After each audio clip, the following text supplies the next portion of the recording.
എപ്പിസോഡിന്റെ തുടക്കത്തിൽ കാണിക്കുന്നത് ടൂവയും നമ്മുടെ അരുണോടും കൂടി തിരിച്ച് ടൂവയുടെ വീട്ടിലേക്ക് വരാണ്. അവിടെ എത്തുമ്പോഴേക്കും ടൂവയാണെങ്കിൽ ഹെൽമെറ്റ് തിരിച്ചു കൊടുക്കുന്നുണ്ട്. ഞാൻ പോവാന്ന് പറയുമ്പോഴേക്കും അകത്തേക്ക് വാ, കുറച്ച് കാര്യങ്ങൾ സംസാരിക്കാനുണ്ടെന്ന് നമ്മുടെ ടൂവ അറിയുന്നുണ്ട്. അകത്തേക്ക് ഇരിക്കുന്ന അർണോൾഡിന് ടൂവ ഒരു ഗ്ലാസ് വെള്ളമൊക്കെ കൊടുക്കുന്നുണ്ട്. നീ ഇപ്പോഴും ഡ്രിങ്ക്ഡ് ആണോ എന്ന് ചോദിക്കുന്നുണ്ട്. അല്ല, എനിക്ക് ബോധമുണ്ടെന്ന് പറയുന്നുണ്ട്. കുറച്ചു നേരം മുമ്പ് നടന്ന കാര്യങ്ങളെല്ലാം നിനക്ക് ഓർമ്മയുണ്ടോ എന്ന് ചോദിക്കുമ്പോഴേക്കും എനിക്ക് ഓർമ്മയുണ്ടെന്നാണ് പറയുന്നത്. അതിനെപ്പറ്റി നിനക്ക് എന്താ അഭിപ്രായം? അന്ന് ഞാൻ നിന്നെ കിസ് ചെയ്തില്ലേ, അത് നിന്റെ ക്യാരക്ടർ പ്ലേക്ക് വേണ്ടിയിട്ട് ഹെൽപ്പ് ചെയ്തൊന്നുമല്ല, എനിക്ക് ശരിക്കും നിന്നെ ഇഷ്ടമാണെന്ന് നമ്മുടെ ടൂവ തുറന്നു പറയാണ്. നിനക്ക് എന്താണ് തോന്നുന്നത് അത് ഫീൽ ചെയ്യാൻ പറഞ്ഞിട്ട് പ്രൈവറ്റ് പാർട്ടിലൊക്കെ ഒന്ന് ടച്ച് ചെയ്യുന്നുണ്ട്. എനിക്ക് എന്താണെന്ന് ഇപ്പം മനസ്സിലാവുന്നില്ലെന്നാണ് അരുണോട് പറയുന്നത്. പക്ഷേ അവിടെ വെച്ച് രണ്ടുപേരും കിസ്സും ചെയ്യുന്നുണ്ട്. ഒരു ഇൻറ്റിമസിയിലേക്ക് പോയിട്ട് ഒരു ഫിസിക്കൽ കോണ്ടാക്റ്റ് തന്നെ നടക്കാണ്. പിറ്റേ ദിവസം രാവിലെ ടൂവ എണീക്കുമ്പോഴേക്കും തൻ്റെ ദേഹത്ത് അർണോഡിൻ്റെ ജാക്കറ്റ് എടുക്കുന്നതാണ് കാണുന്നത്. അർണോഡിനെ അവിടെ ഒന്നും കാണുന്നില്ല, പക്ഷെ മുമ്പിൽ ഒരു സ്റ്റിക്കി നോട്ട് ഉണ്ടാവും. അതിൽ എഴുതി വെച്ചിരിക്കുന്നത് നീ ഭയങ്കര പീസ്ഫുൾ ആയിട്ട് ഉറങ്ങാണ്, അതുകൊണ്ടാണ് ഞാൻ വിളിക്കാതിരുന്നേന്ന്. നമ്മുടെ അർണോഡ് മൈസെൽഫ് എന്നിട്ട് ഒന്നും പറയാതെ അവിടെ ഇരുന്ന് ചിരിക്കാണ്. അവിടുന്ന് സീൻ കട്ടാക്കി നമ്മളെ കാണിക്കുന്നത് ജാക്കും ടിമ്മിയും കൂടി സ്പോൺസേഴ്സിനെ കാണാൻ വേണ്ടിയിട്ട് പോയേക്കാണ്. കഥയും കാര്യങ്ങളെല്ലാം പറയുമ്പോഴേക്കും അവർക്ക് ഇഷ്ടപ്പെടുന്നുണ്ട്. പക്ഷെ ആ സ്പോൺസർ നോട്ട് ചെയ്യുന്നത് റാഫിനെയാണ്. റാഫി ഒരു ഫേമസ് ആയിട്ടുള്ള ആക്ടേഴ്സിന്റെ മോനായതുകൊണ്ട് തന്നെ അവന് മെയിൻ ലീഡ് ആക്കിയിട്ടുണ്ടെങ്കിൽ സ്പോൺസേഴ്സും ഉണ്ടാവും, പിന്നെ കാണാനായിട്ട് ആൾക്കാരും ഉണ്ടാവും എന്ന് ആ സ്പോൺസർ പറയുമ്പോഴേക്ക് നമ്മുടെ ഡീന് അതിനോട് താല്പര്യമില്ല. പക്ഷെ നിങ്ങൾ ആലോചിച്ചിട്ട് മറുപടി പറയാനാണ് പറയുന്നത്. പുറത്തേക്ക് ഇറങ്ങിയ ടിമ്മിയും പറയുന്നുണ്ട് അത് നല്ലൊരു ചോയ്സ് ആണ്, കാരണം അവനെ ആക്കുകയാണെങ്കിൽ കാണാനും ആൾക്കാരുണ്ടാവും, സ്പോൺസേഴ്സ് ഉണ്ടാവും. ഇത് ഞാൻ എങ്ങനെയാണ് ഇപ്പൊ ഡീനിനോട് പോയി പറയുക, എങ്ങനെയെന്നൊന്നും അറിയണ്ട, പക്ഷെ അവനോട് ഈ കാര്യത്തെ പറ്റിയിട്ട് സംസാരിക്കണമെന്ന് ടിമ്മി പറയുന്നുണ്ട്. വീട്ടിലാണെങ്കിൽ നമ്മുടെ റമു ഇരുന്നിട്ട് റാഫിയുടെ അമ്മയുടെ ഇന്റർവ്യൂസും കാര്യങ്ങളൊക്കെ കണ്ടുകൊണ്ടിരിക്കുകയാണ്. അച്ഛൻ വന്നിട്ട് അങ്ങോട്ട് വയ്ക്കുന്നുണ്ട്, നീ ജാക്കിനെ സഹായിക്കാനായിട്ട് പോകുന്നുണ്ടോന്ന്. അത് എൻ്റെ ഒരു ഇന്റൻഷനും കൂടിയാണ്, എനിക്ക് വളരാൻ വേണ്ടിയിട്ടാണ്. നീ ഒരു കാര്യം മനസ്സിലാക്കണം, അവര് നമ്മളോട് എന്താ ചെയ്തതെന്ന്. അച്ഛൻ ഈ ഒരു കാര്യത്തിൽ യാതൊരു താല്പര്യമില്ല. അങ്ങനെ പ്രാക്ടീസ് ചെയ്തുകൊണ്ടിരിക്കുന്ന ദീനിന്റെ അടുത്തേക്ക് ജാക്ക് പോവാണ്. നീ എന്താ ചെയ്യുന്നതെന്ന് വെക്കുമ്പോഴേക്കും നീ ഫൈറ്റ് സീനിലൊന്നും ഞാൻ അത്ര മികവില്ല, അതുകൊണ്ട് തന്നെ അത് പ്രാക്ടീസ് ചെയ്തുകൊണ്ടിരിക്കാന്ന് പറയുന്നുണ്ട്. പക്ഷേ ഞാനൊരു കാര്യം പറയാം, നീ ഓവറായിട്ട് റിയാക്ട് ചെയ്യരുത് എന്ന് പറഞ്ഞിട്ട് നടന്ന കാര്യം പറയുന്നുണ്ട്. പക്ഷെ അതിനോടൊന്നും ഡീൻ സമ്മതിക്കുന്നില്ല. അങ്ങനെ വഴക്കിട്ട് അവൻ അവിടുന്ന് പോകുന്നുണ്ട്. നമ്മുടെ ജാക്കാണെങ്കിൽ ഒരു ഇൻട്രോ കൊടുക്കുന്നുണ്ട്, എനിക്കിതല്ലാതെ വേറെ ഓപ്ഷൻ ഇല്ല, ഇത് എല്ലാത്തിനും നല്ലതാണെന്ന് വിചാരിക്കുന്നു എന്ന്. അങ്ങനെ യൂണിവേഴ്സിറ്റിയിൽ ഇരിക്കുന്ന റാഫിയുടെ അടുത്തേക്ക് നമ്മുടെ റമോ എത്താണ്. റമോ എന്നിട്ട് പറയുന്നുണ്ട്, ഇന്റർവ്യൂവിൽ കാണാൻ എന്താ ഭംഗി, എന്താണ് ജോലൈൻസും കാര്യങ്ങളെല്ലാം, പക്ഷെ നേരിട്ട് കാണാനായിട്ട് അത്ര വല്ല ഭംഗിയും കാര്യങ്ങളൊക്കെ ഇല്ലട്ടോ എന്നൊക്കെ പറഞ്ഞ് ടീസ് ചെയ്തുകൊണ്ട് കളിച്ചോണ്ടിരിക്കുമ്പോഴേക്കും നമ്മുടെ റാഫി ആണെങ്കിൽ പറയുന്നൊന്ന് മാറിയിരിക്കും, ബാക്കി ആരെങ്കിലും കണ്ടാൽ വേറെ എന്തെങ്കിലുമൊക്കെ വിചാരിക്കുന്നു. അങ്ങനെ അവൻ പോവാൻ നിൽക്കുമ്പോഴാണ് അങ്ങോട്ടേക്ക് ഡീൻ വരുന്നത്. ഡീൻ വന്നിട്ടാണെങ്കിൽ റാഫിനോട് വെറുതെ വെച്ചെടുക്കാണ്, നീ മനസ്സിൽ വിചാരിച്ച പോലെ ഏത് ബാഡ് വഴിയിലൂടെയും നിനക്ക് ഈ ക്യാരക്ടർ നേടിയെടുക്കാമെന്ന്, അതേപോലെ തന്നെ നീ കാണിച്ചു തന്നല്ലോ എന്നൊക്കെ പറയുന്നുണ്ട്. നീ എന്തൊക്കെ തോന്നിയാസാണോ പറയുന്നത്, എനിക്ക് നീ പറയുന്നതൊന്നും മനസ്സിലാവുന്നില്ല എന്ന് പറയുമ്പോഴേക്ക് നിനക്ക് എന്താ മനസ്സിലാവാത്തതെന്ന് പറഞ്ഞ് അങ്ങോട്ട് പിടിച്ച് തള്ളുന്നുണ്ട്. അതൊരു ചെറിയ ഫൈറ്റ് ആവുന്നുണ്ട്. നമ്മുടെ റേമോവും ജാക്കും വന്ന് പിടിച്ചു മാറ്റുന്നുണ്ട്. ജാക്കിന് മാറ്റി നിർത്തിയിട്ട് പറയുന്നുണ്ട്, ഇത് നിങ്ങളെല്ലാവരും കൂടി കൂടിയ ഒരു പ്ലാൻ അല്ലേ എന്ന്. ജാക്കെ ഇവൻ എന്താ പറയുന്നതെന്ന് എനിക്ക് മനസ്സിലാവുന്നില്ല, വെറുതെ എന്നോട് വന്ന് അമ്മക്കിട്ട് കയറിക്കൊണ്ടിരിക്കുകയാണ്, ഞാനൊന്നും ഇത് ചെയ്തിട്ടില്ലെന്ന് നമ്മുടെ റാഫി പറയുന്നുണ്ട്. അപ്പോഴേക്കും നമ്മുടെ ജാക്ക് പറയാണ്, ഈ കാര്യം ഞാൻ നിന്നോട് പറയാനിരിക്കായിരുന്നു, നീയാണ് ഇന്നോട്ട് മെയിൻ ക്യാരക്ടർ ആവണ്ടേന്ന്. ഇത് കേൾക്കുന്ന റാഫി ഒന്നും നെട്ടുന്നുണ്ട്. അവിടുന്ന് സീൻ കട്ടാക്കിയിട്ട് നമ്മളെ കാണിക്കുന്നത് അർണോൾഡിനെയാണ്. അർണോൾഡ് ആണെങ്കിൽ അവരുടെ ഡാൻസും കാര്യങ്ങളെല്ലാം പ്രാക്ടീസ് ചെയ്തുകൊണ്ടിരിക്കുന്ന സമയത്ത് ടൂവ അങ്ങോട്ട് വരുന്നുണ്ട്. ബർഗർ മേടിച്ചിട്ടാണ് വന്നേക്കുന്നത്, നമുക്ക് ഒരുമിച്ച് കഴിക്കാന്ന് പറഞ്ഞിട്ട് രണ്ടുപേരും കൂടി ഇരുന്ന് കഴിക്കാണ്.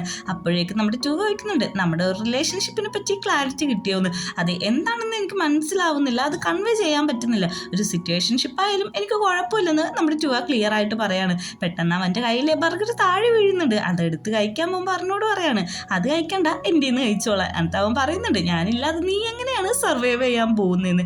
അവൻ്റെ ഒരു ഇൻട്രോയിൽ പറയുന്നുണ്ട്, ഞാൻ എന്താണ് ചെയ്യേണ്ടതെന്ന് എനിക്ക് മനസ്സിലാവുന്നില്ലെന്ന്.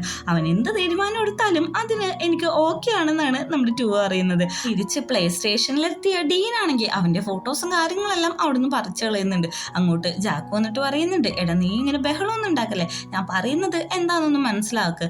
അവനെ മെയിൻ ആക്കിയാലാണ് നമുക്ക് സ്പോൺസേഴ്സിനേക്ക് കിട്ടുള്ളൂ. അപ്പം നിങ്ങളൊക്കെ വെച്ച ഓഡിഷൻ എന്തോ ആയിരുന്നു, കഴിവുള്ളവരല്ലേ ആക്ട് ചെയ്യേണ്ടതെന്ന് ചോദിക്കുമ്പോഴേക്ക് നമ്മുടെ ജാക്കാണെങ്കിൽ അവനെ ഒന്ന് ക്ലോസ് ആയിട്ട് കിസ് ചെയ്യാൻ വരുന്നുണ്ട്. പക്ഷെ അവനത് മാറ്റിക്കളയാണ്. നീ കാര്യം പറയാൻ വരുമ്പോഴേക്കും ഫോളോവേഴ്സിന് വേണ്ടിയിട്ടല്ലേ നീ ഇങ്ങനെയൊക്കെ ചെയ്തത്, എനിക്ക് ഫോളോവേഴ്സ് ആയിക്കഴിഞ്ഞാൽ നീ എന്നെ മെയിൻ ആക്കുമെന്ന് വെച്ചിട്ടാണ് ഡീൻ അവിടെ നിന്ന് പോകുന്നത്. അങ്ങനെ ദേഷ്യം വന്ന ജാക്കാണെങ്കിൽ ഒന്ന് സ്വിമ്മിങ്ങിന് ചെല്ലുന്നുണ്ട്. അങ്ങോട്ട് റാഫിയും എത്തുന്നുണ്ട്. അവന് ഈ അവസരം ഒന്ന് മുതലെടുക്കാണ്. എനിക്ക് മനസ്സിലാവും നീ ചെയ്തത് എല്ലാം നല്ലതിന് വേണ്ടിയിട്ടാണ്, നീ എന്നെ ഹെൽപ്പ് ചെയ്യണമെന്ന് നമ്മുടെ ജാക്കും പറയുന്നുണ്ട്. അങ്ങനെ സ്വിമ്മിങ് എല്ലാം കഴിഞ്ഞ് തിരിച്ച് വാഷ് ചെയ്ത് ഡ്രസ്സൊക്കെ ഇടാനായിട്ട് നമ്മുടെ റാഫി ആണെങ്കിൽ ചെല്ലുമ്പോൾ അവിടെ റെമോ നിൽക്കുന്നത് കാണുന്നുണ്ട്. റെമോ ആണെങ്കിൽ ചോദിക്കുന്നുണ്ട്, നീ ഇത് എന്ത് ബാഡ് വഴിയിലൂടെയാണ് നേടിയെടുത്തതെന്ന്. ഞാനങ്ങനെ ഒരു ബാഡ് വഴിയിലൂടെ ഒന്നും അത് നേടിയെടുത്തിട്ടില്ല, പിന്നെ എനിക്ക് കിട്ടിയ ചാൻസ് ഞാൻ കളയേണ്ട ആവശ്യം എന്താണ്? അതിപ്പോൾ ജാക്കിന്റെ കാര്യത്തിലായാലും ഈ പ്ലേയിന്റെ കാര്യത്തിലായാലും. ഇപ്പോൾ നിന്നെ തന്നെ നോക്ക്, നീ DJ പ്രാക്ടീസ് ചെയ്യുന്നില്ല, അതേപോലെ ഇതെന്ന് പറയുമ്പോഴേക്ക് എനിക്ക് കൃത്യമായിട്ടുള്ള ഗോൾ ഉണ്ട്, എന്നെ വെച്ച് നീ കമ്പയർ ചെയ്തു എന്ന് പറയുന്നുണ്ട്. നമ്മുടെ റോമോ അറിയുന്ന ഒരു ഇത് കാണിക്കുന്നുണ്ട്, ഇവൻ എന്തൊക്കെയാണ് ഈ കിടന്ന് കാണിക്കുന്നതെന്ന്. എനിക്ക് കിട്ടിയ ചാൻസ് ഞാൻ യൂട്ടിലൈസ് ചെയ്തിട്ട് മാത്രമേ ഉള്ളൂ എന്ന് പറയുന്നുണ്ട്. അന്ന് രാത്രിയാണെങ്കിൽ നമ്മുടെ ഡീൻ റീൽസ് ഒക്കെ കണ്ടുകൊണ്ടിരിക്കുകയാണ്. അപ്പോഴാണ് അവന് ഒരു റീൽ കാണുന്നത്, അതായത് ഈ കപ്പിൾസ് തമ്മിലുള്ള വീഡിയോസ്. ഇത് കാണുമ്പോൾ അവനൊരു ഐഡിയ ക്ലിക്ക് ആവുന്നുണ്ട്. ഡയറക്റ്റ്ലി ചെന്നിട്ട് നമ്മുടെ 2Aയുടെ അടുത്ത് പെർമിഷൻ ചോദിക്കാനായിട്ടാണ് വന്നേക്കുന്നത്. ഞാനൊരു വീഡിയോ കാണിച്ചു തരാം, ഭയങ്കര കപ്പിൾസ് ആയിട്ടുള്ള. അല്ല ഇതെന്തിനാ എന്നെ കാണിക്കുന്നതെന്ന് ചോദിക്കുമ്പോഴേക്കും ഇതേപോലെ ഞാൻ അർണോൾഡിൻ്റെ ഒപ്പം കുറച്ച് കണ്ടൻസ് ഒക്കെ ഇട്ടോട്ടെ, അപ്പം എനിക്ക് ഫോളോവേഴ്സ് എല്ലാം കൂടുമല്ലോ, ഒരു ഫേക്ക് റിലേഷൻഷിപ്പ്, അതിന് നിനക്ക് സമ്മതമാണോ എന്ന് ചോദിക്കുമ്പോഴേക്കും എനിക്ക് കുഴപ്പമൊന്നുമില്ല എന്ന് പറയുന്നുണ്ട്. പിന്നെ നിങ്ങളുടെ കാര്യങ്ങൾ എവിടം വരെ എത്തിയെന്ന് ചോദിക്കുന്നുണ്ട്. ഞങ്ങളുടെ കാര്യം ഞങ്ങൾ ഓൾറെഡി അങ്ങനെയൊക്കെ ചെയ്തു എന്ന് പറയാണ്. അങ്ങനെയൊക്കെ ചെയ്തോ, എങ്ങനെ ഉണ്ടായിരുന്നു ഫസ്റ്റ് എക്സ്പീരിയൻസ് എന്നൊക്കെ ചോദിച്ചിട്ട് വെറുതെ ടീസ് ചെയ്ത് കളിക്കാണ്. നീ ഇതൊക്കെ കേട്ടോണ്ട് ഇവിടെ ഇരിക്കാതെ പോയി കിടന്ന് ഉറങ്ങട വെക്കാന്ന് പറഞ്ഞിട്ട് നമ്മുടെ 2A ആണെങ്കിൽ ഡീനെ പിടിച്ച് മുറിന്ന് പുറത്താക്കാണ്. അവിടുന്ന് സെയിം കട്ട് ചെയ്തിട്ട് കാണിക്കുന്നത് പിറ്റേ ദിവസം രാവിലെ യൂണിവേഴ്സിറ്റിയിലാണ്. ഫണ്ട് റേസ് ചെയ്യുന്ന ഭാഗമായിട്ട് നമ്മുടെ ജാക്കും ടിമ്മി ആണെങ്കിൽ ഒരു ടീഷർട്ടിന്റെ വിൽപ്പനയിലാണ്. എല്ലാവരും അവരൊരു കഴിയുന്ന പോലെ ഫണ്ടുകളെല്ലാം റേസ് ചെയ്യുന്നുണ്ട്. നമ്മുടെ 2A ആണെങ്കിൽ ആൾക്കാർക്ക് ചിത്രമൊക്കെ വരച്ചു കൊടുത്തിട്ടാണ് ഫണ്ടുകൾ റേസ് ചെയ്തുകൊണ്ടിരിക്കുന്നത്. അങ്ങനെ ഒരാൾക്ക് അയാളുടെ പിക്ചേഴ്സും കാര്യങ്ങളൊക്കെ വരച്ചു കൊടുക്കുന്നുണ്ട്, പേയ്മെന്റ് മേടിക്കുന്നുണ്ട്. നമ്മൾ അർണോൾഡ് പറയാണ്, നീ ഇത്ര നന്നായിട്ട് വരക്കുമെന്ന് എനിക്കറിയില്ലായിരുന്നു എന്ന്. അതൊക്കെ ഞാൻ പണ്ട് വരച്ചോണ്ടിരുന്നൊക്കെ പറഞ്ഞുകൊണ്ടിരിക്കുന്ന സമയത്ത് ഡീൻ അങ്ങോട്ട് വന്നിട്ട് പോയാണ്, അർണോൾഡ് നീ ഫ്രീ അല്ലേ, നമുക്ക് കുറച്ച് കണ്ടന്റ്സും കാര്യങ്ങളും എടുത്താലോ എന്ന്. 2A ആണെങ്കിൽ അതിന് സപ്പോർട്ടും ചെയ്യുന്നുണ്ട്. 2A ആണ് ഇവർക്ക് വീഡിയോസും കാര്യങ്ങളെല്ലാം എടുത്തുകൊടുക്കുന്നത്. ഇവരാദ്യം പോകുന്നത് ഒരു ജ്യൂസ് ഷോപ്പിലാണ്. അവിടെ ചെന്നിട്ട് അവിടുത്തെ ജ്യൂസ് ഭയങ്കര അടിപൊളിയാണ് എന്നൊക്കെ പറഞ്ഞിട്ടാണ് റിവ്യൂ എടുത്തുകൊണ്ടിരിക്കുന്നത്. അങ്ങനെ കട്ട് പറഞ്ഞിട്ട് ഇനി നമ്മൾ ജ്യൂസ് കുടിക്കുമ്പോൾ ഭയങ്കര ക്ലോസ് ആയിട്ട് ഐറ്റുമായി നോക്കണം, ഭയങ്കര റൊമാൻറ്റിക് ആയിരിക്കണം എന്നൊക്കെ അർണോൾഡിനോട് പറഞ്ഞു കൊടുത്തിട്ടാണ് പിന്നെയും വീഡിയോ ഷൂട്ട് ചെയ്യുന്നത്. ഇവരിങ്ങനെ ക്ലോസ് ആയിട്ട് ആക്ട് ചെയ്യുന്ന കണ്ടിട്ട് നമ്മുടെ 2A ചെറുതായിട്ട് സാഡ് ആവുന്നുണ്ട്. അങ്ങനെ അടുത്തത് ചെല്ലുന്നത് ഒരു പെൻറ്റിൻ്റെ ഷോപ്പിലാണ്. അവിടെ ചെന്നിട്ട് പറയുന്നുണ്ട്, ഞാനൊരു പെൻറ്റിൻ്റെ നിനക്ക് തരും, നീ എനിക്ക് ഇട്ടേനെ. അങ്ങനെ ഭയങ്കര റൊമാൻറ്റിക് ആയിട്ട് വേണം വീഡിയോ എടുക്കാമെന്ന്. അതേപോലെ തന്നെ അവരെടുക്കുന്നുണ്ട്. ഇതെല്ലാം കണ്ടിട്ട് നമ്മുടെ 2A ഇപ്പൊ കരയുന്നുള്ള അവസ്ഥയിലാണ് നിൽക്കുന്നത്. ഇതെല്ലാം ജാക്കും ടിമ്മി നോക്കുന്നുണ്ട്. ഇവന്മാർ ഇതെന്താ കാണിക്കുന്നത്, ഫോളോവേഴ്സിന് വേണ്ടി ആയിരിക്കും ഈ കാട്ടിക്കൂട്ടലെന്നൊക്കെ ജാക്ക് ടിമ്മിനോട് സംസാരിക്കുന്നുണ്ട്. ദേഷ്യം വന്ന ജാക്കാണെങ്കിൽ ബിയർ കുടിക്കാനായിട്ട് ഷോപ്പിൽ പോയിരിക്കുന്നുണ്ട്. അങ്ങോട്ടേക്ക് നമ്മുടെ റെമോ വരുന്നുണ്ട്. റെമോ വന്നിട്ട് ചോദിക്കുന്നുണ്ട്, ഡീനായിട്ട് എന്തെങ്കിലും പ്രശ്നമുണ്ടോന്ന്. അതൊന്നും നിന്റെ ബിസിനസ് അല്ല, നീ നോക്കണ്ട. അല്ല ഞാനൊരു കാര്യം പറയട്ടെ, റാഫിക്ക് ഇങ്ങനെ ഹോപ്പ് കൊടുക്കരുത്, എന്താ നിനക്ക് അവന് ഇഷ്ടമാണോ എന്ന് ചോദിക്കുന്നുണ്ട്. അത് നിന്റെ ബിസിനസ് അല്ല, രണ്ടും നന്നാവില്ല എന്ന് പറഞ്ഞിട്ട് റെമോവും അവിടുന്ന് പോവുകയാണ്. അങ്ങനെ നിൽക്കുന്ന നമ്മുടെ റാഫിയുടെ അടുത്തേക്ക് ബോസ്റ്റൺ വരുന്നുണ്ട്. അവൻ വന്നിട്ട് ചോദിക്കുന്നുണ്ട്, ഒരു ഡ്രിങ്ക്സ് കുടിക്കാനായിട്ട് താല്പര്യമുണ്ടോ, നിന്റെ മൂഡ് ഷോക്കാണെങ്കിൽ ഞാൻ നോക്കി തരാം, നിനക്ക് എന്നെ ഇഷ്ടമാണോ എന്നൊക്കെ ചോദിച്ചിട്ട് ഭയങ്കര ഫ്ലേറ്റിംഗ് രീതിയിലാണ് സംസാരിച്ചുകൊണ്ടിരിക്കുന്നത്.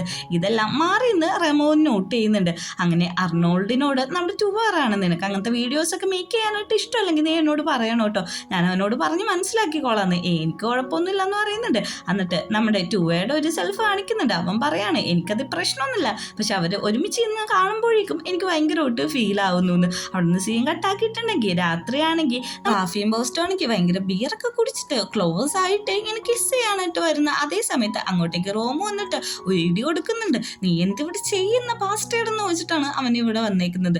ഇവർ തമ്മിൽ ഒരു ഫൈറ്റ് ആവുമ്പോൾ അതിൻ്റെ ഇടയ്ക്ക് ഡീൻ കയറിയിട്ട് ചോദിക്കുന്നുണ്ട്, അതിന് നിനക്കെന്നാണ്, നിനക്കല്ലേ ജാക്കിന് ഇഷ്ടം, പിന്നെ നീ എന്തിനും ഇങ്ങനെയൊക്കെ കാണിക്കുന്നതെന്ന് ചോദിക്കുമ്പോഴേക്കും അതൊന്നും നിന്റെ ബിസിനസ് അല്ല, നീ എന്തിനും ഇതിലേക്ക് ഇടപെടുന്നതെന്ന് ചോദിക്കുമ്പോഴേക്കും നീ എൻ്റെ ഫ്രണ്ട് അല്ലേ എന്ന് നോക്കുമ്പോൾ ഫ്രണ്ടോ, നീ എൻ്റെ സെക്സ് പാടി മാത്രമാണ്, അതിൽ കൂടുതലൊന്നുമില്ല എന്ന് പറയുന്നുണ്ട്. നമ്മൾ ബോസ്റ്റൺ പറയുന്നുണ്ട്, ഓ നിങ്ങളപ്പോൾ ഹുക്കപ്പ് ചെയ്ത ആൾക്കാർ തമ്മിലാണല്ലേ ഈ ഇടിപിടി നടക്കുന്നത്, അപ്പോൾ ഇതിലെ കാര്യമായിട്ട് എന്തൊക്കെയോ ഉണ്ടല്ലേ എന്ന്.